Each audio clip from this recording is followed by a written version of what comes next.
Hello, everyone, and welcome to another episode of Faith and Spirituality in a Time of Crisis.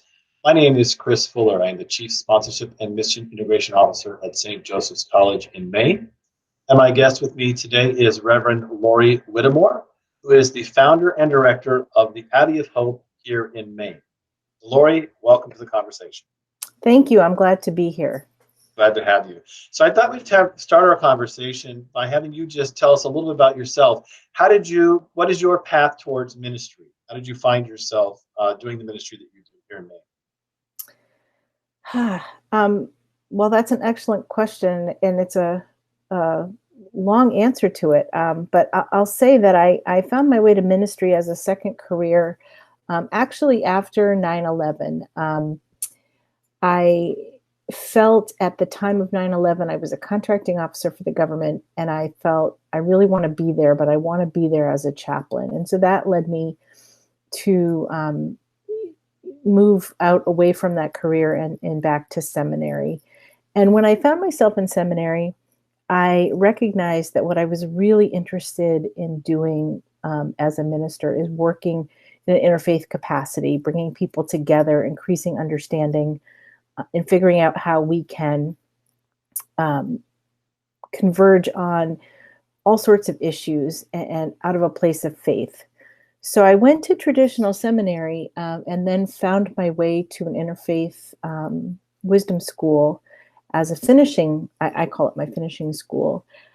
And in the final year of my program, I really developed a vision for an interfaith virtual community that would come together to really address the four elements of dialogue that were depicted in the Vatican II. And that was a core thing I got in seminary, a core understanding of what interfaith dialogue really was. And so I think, if I'm remembering them correctly, one is scholars coming together and exegeting work. Another is doing mission together.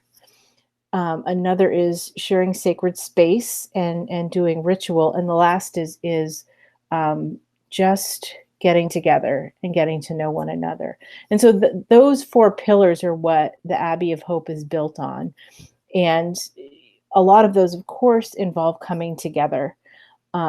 We've done dinner dialogues and compassionate cafes. But right now, because we were organized as an interfaith virtual cooperation circle, we're really focusing on the virtual resources that we have to, extend care and connection to the people that subscribe to our resources. Mm-hmm. So when did so first thing, interesting. We tend to think of an abbey. We say abbey. We tend to think of a bricks and mortar place we go to, right? Yeah. But you intentionally founded the Abbey of Hope as this online resource. So a couple things. When did the Abbey of Hope start, and how did you come to that name to decide to call this resource the Abbey of Hope? Well, it's really interesting. I say I had a vision. I went on a silent retreat in my final semester of school. And in my silence at a Benedictine monastery, I had a vision of an abbey as a place, and actually ruins, an abbey in ruins, where people would come in and go into the different compartments and live out their faith, but come together in the center of the abbey and work together. And so I literally sort of had that vision. And so I was able to name it an abbey. People had questioned me as to using that as a Christian title. And, am I coming at this as a Christian? And I went to a Christian seminary. My foundation is Christian. And I really wanted to look at this as doing interfaith for interfaith's sake. So as a Christian, I don't own it as a Christian. I own it as somebody who's coming from a true interfaith place. So I had this vision of it. I also understood that monastery could be used for Buddhism and I think some Sufism. So I feel like, I felt like it was a broader title to give it, but it was literally my vision that I had. And So I envisioned that in 2014 in the winter. Like I said, I went to a silent retreat. And then I shared that vision at my ordination and called people into a circle in September of 2014 to see if it resounded with anyone and if they wanted to gather to do this. And 25 people gathered.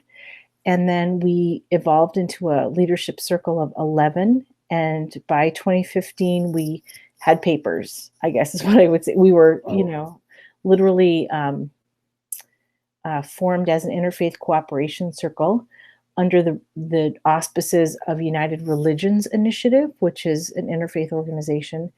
And then we filed our not-for-profit paperwork soon thereafter. So you mentioned some of the activities you've hosted, like the Compassionate Cafes. You talk a little bit about those activities. What are they designed to do? What are they about? Sure. So one of our early activities was Compassionate Cafes, and these were pop-up meetings.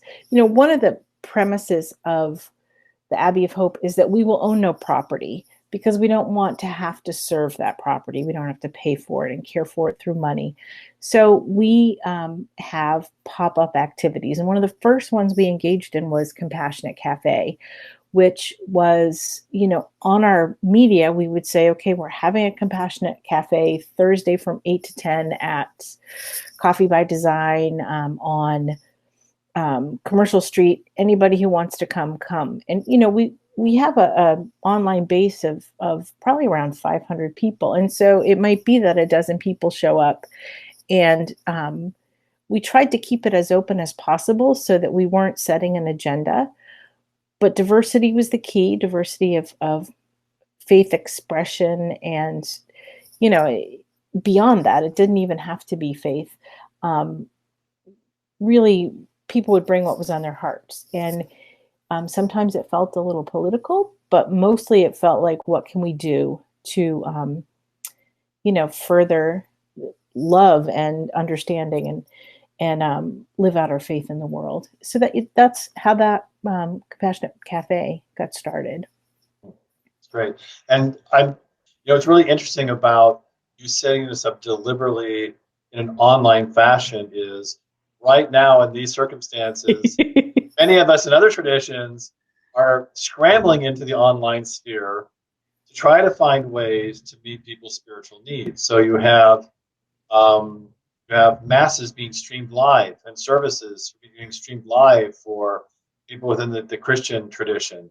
Or in my case, I have a group of friends of over 30 years, and we've been gathering by Zoom on Sundays with the priest who was the director of campus ministry when we all met at college. He's in New York, we're all over the country, and he presides at Mass while we all kind of virtually attend as a community. So we're all moving into this sphere. You've been in it for quite a time here. So what have you learned about your time here working in this online sphere? What have you seen as the real opportunities of working in this online sphere that others of us might learn from as we kind of test the waters given these new circumstances? Sure. First of all, I would say, like many other things in life, you learn by doing it. Our challenge up front had been that a lot of the folks who were drawn to do interfaith, interspiritual work were older, perhaps not as technically savvy. And so it took a while to get people bought in to doing this kind of interaction. But once they did, it just broadens the opportunity to bring people together who might not ever be able to be in the same geography. One of the programs of the Abbey is a clinical pastoral training program. And when I initiated it, it was live and in person in Portland, Maine. And again, we didn't own property, so we'd meet at various churches to do it. And then it was a Maine winter, and people couldn't travel. And we had a certain amount of hours we needed to get in for someone to progress through the program. And we tried Zoom. And all of a sudden, it just broke open the opportunity to survive the Maine winter and get our hours in. But then the geographical capacity for people to Zoom in just broadened our ability to create a diverse, vibrant group.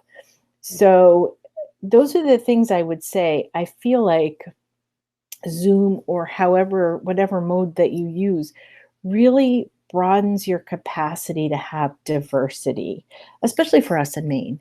I think, I hate to overgeneralize, but we're an older, Caucasian, and non-churched, primarily. That's our demographic, and to bring people together from different spheres is just so rich. I think it's what it's all about. So, I think it meets another opportunity as well, which is, or another need. I moved here from Montana, which is like Maine in many ways, in terms of a few urban spots, but lots of rural communities, right? And in a state that's relatively large, and how do you find ways to meet people's needs in far-flung places, in small, very rural communities that not necessarily you can get to, even when the weather's good, right? right. So it seems to me there's real opportunity here as well in terms of states like Maine with these mixes of with substantive and substantial rural populations. This is a way by which those spiritual needs can be met as well. That's absolutely right. I think, and again, I think that's what I found with the program. You know, Maine's a small enough state, population wise, that offering this pretty specific program, I probably would have gone through the folks who were interested in it pretty quickly. But all of a sudden, when I could expand it to further afoot in Maine, there were a lot of people who were interested in it, and they were just hungry for that kind of interaction, that kind of sort of intimate growing of a group and journeying through the process. So I think you're right. I mean, it really creates an opportunity to bring people together who might be hungry for that kind of connection. Now, I mentioned also, as well as doing, events in Portland or other area geographic regions, the Abbey of Hope also has a number of online resources. Can you describe some of the online resources the Abbey provides Sure, as well? sure. Thank you. I think, I talked a little bit about CPT and that being an online resource. The other thing that we do is the publication of what we call our Reflectionary. And the idea of that was kind of a knockoff on a lectionary being a Christian resource to follow the Bible. The Reflectionary is conceived as people from multiple spiritualities and religions, maybe drawing from their own sacred text or expression and reflecting on that. And so we created that as an online publication, and we send that over the internet through I guess we use MailChimp, but we also put it on our Facebook page. So we use Facebook, we use MailChimp as our primary modes of interaction. And we have quite a bit of a following, which feels good. I feel like we're connecting a lot of people, again, who might not otherwise ever meet each other or come together. So people can go, I know I receive it. So people can go on the web page and they can sign in and receive the email then through as it's distributed. Yes, they can receive the Reflectionary. We also have a newsletter that we send out typically monthly, if not every other month, that updates people on the activities that we're involved in. So yes, you definitely go to our website and take a look at that.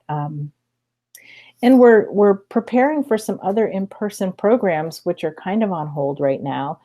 But I look at it; it gives us a little extra time to incubate them. Mhm. Yeah, that's a good word. I like. I'll start using incubate for all the programs I postponed or rescheduled, as St. Joseph's does.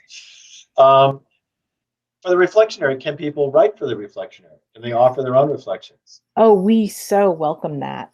In fact, anybody who would be interested, there are links through our website and through the Reflectionary link to offer a reflection. We love to grow the diversity of expression. We certainly have Christians who offer, but we have a multitude of other faith expressions and spirituality expressions. It doesn't even have to fall within a specific silo per se, but a lot of folks write poetry, or we even have videos, we have songs.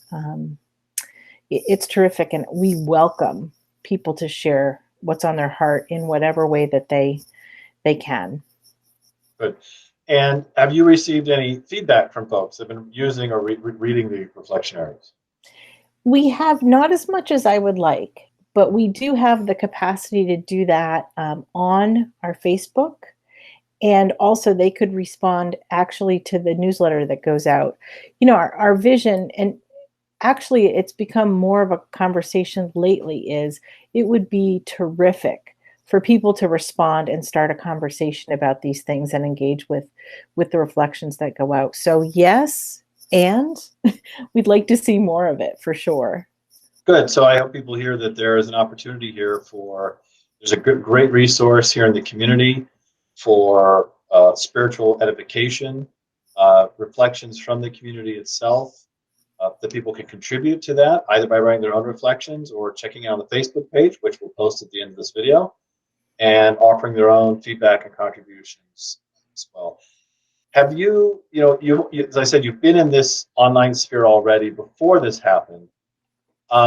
With what's happened with the coronavirus and now the shelter in place and the social distancing that's taking place, has that given a different kind of dimension to the work you're doing right now, or even perhaps the reflectionaries themselves? It has. So we actually increased, typically we do a reflectionary weekly. We've increased that to twice a week, feeling like it would be an opportunity to feed people who are more attached to their computer than they ever have been, and also invite that dialogue and conversation, which I feel like people need right now. Yeah, I have to say it reinforces it. When people talk and ask the question about how has your life changed because of this, I feel like personally, because this is the sphere I've been dwelling in, it hasn't changed a lot, other than it's confirmed my belief that this is a medium that we've been given. Let's explore all of the inner cavity of it so that we're making the best use of it to connect people now. That's great. I think that's actually a great place to stop. The offer to conclude our conversation is that this time that we're in, these technologies available to us offer us opportunities for connection in ways perhaps we hadn't anticipated or thought of before. And there are resources like the Abbey of Hope that can help us perhaps facilitate those connections and those conversations with each other. So, Lori, thank you very much for taking your time out to visit with me today to have this conversation. And as I said at the end of this video, folks can look for a link to the Abbey of Hope and to the Facebook page to hopefully get them connected with you and get them further engaged with the work you're doing. Oh, thank you so much, Chris. I'm grateful to be a part of this.